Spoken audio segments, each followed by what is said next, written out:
जय श्री राम। बहुत बहुत स्वागत करता हूँ आप सभी का एक बार फिर से अपने YouTube चैनल पर। मैं पंडित आशीष शर्मा।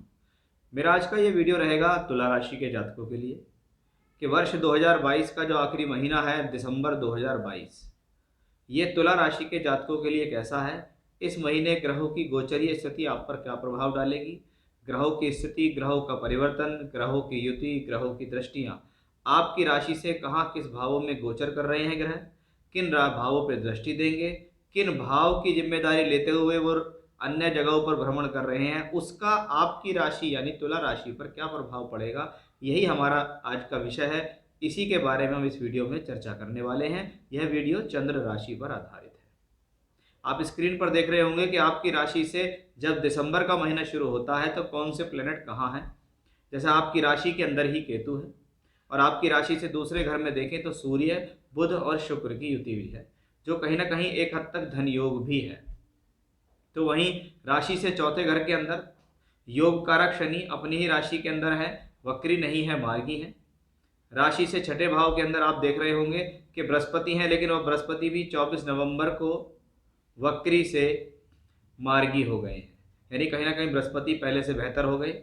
राशि से सप्तम भाव में राहु हैं और राहु मंगल की राशि में है और ये मंगल आठवें घर के अंदर ट्रांजिट करते हुए आपको इस महीने इसी राशि में दिखाई देंगे। तो इसका आपके जीवन पर क्या प्रभाव होने वाला है उसके बारे में हमारी विस्तृत रूप से जानकारी आपको रहेगी। देखिए, सबसे पहले मैं बात करूंगा कि आपकी राशि के जो लॉर्ड हैं वो शुक्र है और राशि का लॉर्ड महीने की शुरुआत में धन भाव में गोचर करता दिखाई दिया।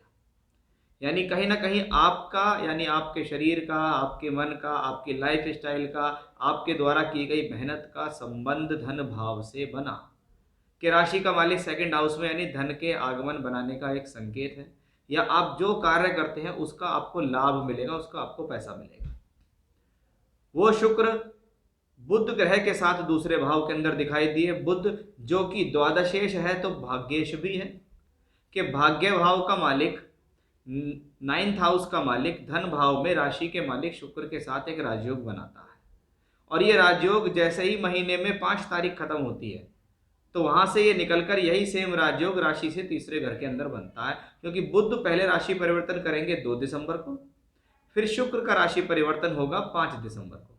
अब राशि के मालिक और भाग्य स्थान के मालिक थर्ड हाउस में बनेंगे, थर्ड हाउस में राजयोग बनेंगे। थर्ड हाउस में जाके राजयोग का क्या फायदा है।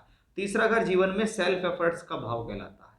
तीसरा घर जीवन के अंदर अपने द्वारा की गई मेहनत का भाव, यात्राओं का भाव, ट्रांसफर का भाव कहलाता है कि राशि का मालिक, द्वादश का मालिक और नवम भाव का मालिक शुक्र और बुध एक धनयोग राजयोग बनाकर राशि से तीसरे घर में चल रहे हैं।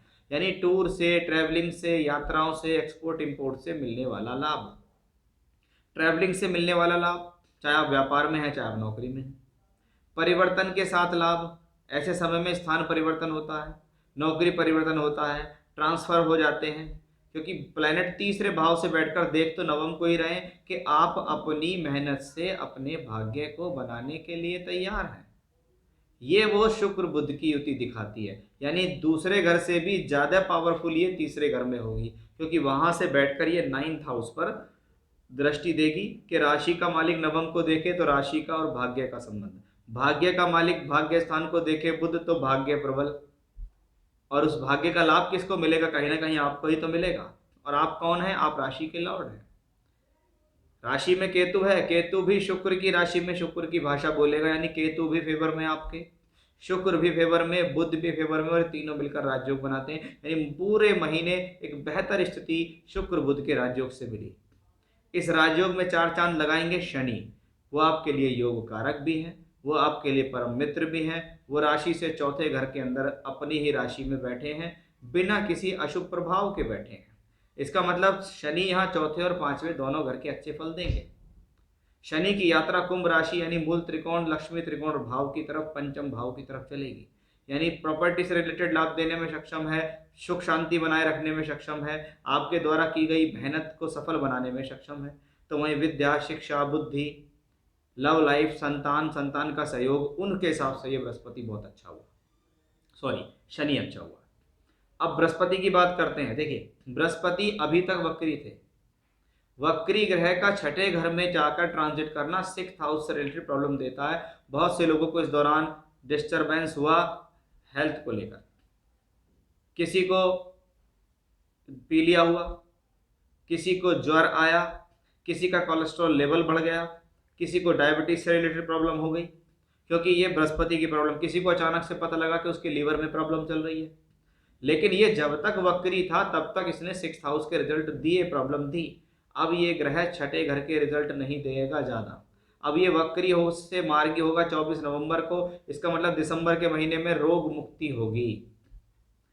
अब कहते हैं बृहस्पति जिस भाव पे दृष्टि देता है उस भाव से संबंधित कुछ काम होते हैं, लेकिन जब वो वक्री हो जाता है तो उस भाव पे पूर्ण दृष्टि नहीं दे पाता, उस भाव से रिलेटेड पूर्ण फल नहीं मिलती रहा। जैसे बृहस्पति छठे घर में है, दशम भाव पे दृष्टि दे रहे हैं, और बृहस्पति तीसरे घर का मालिक भी है।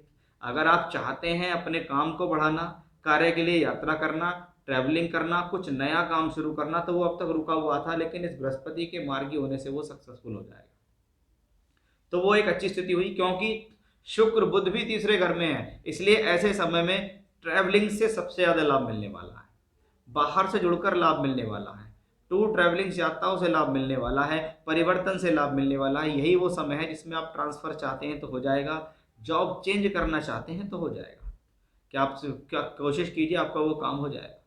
यही बृहस्पति 12वें भाव और धन भाव दोनों को देखता है, यानी धन के लिए भी समय अनुकूल है और हेल्थ के लिए भी अनुकूल है, प्रॉब्लम्स को दूर करने के लिए भी अनुकूल है।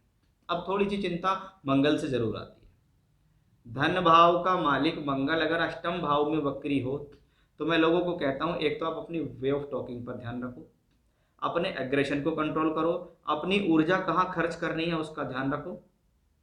बिना वजह की मेहनत करने से काम नहीं चलेगा। पहले जहाँ मेहनत कर रहे हैं उस जगह सोचो कि हाँ मेहनत करूँ या ना करूँ, इस मेहनत करने से मुझे कुछ फ़ायदा मिलेगा या नहीं।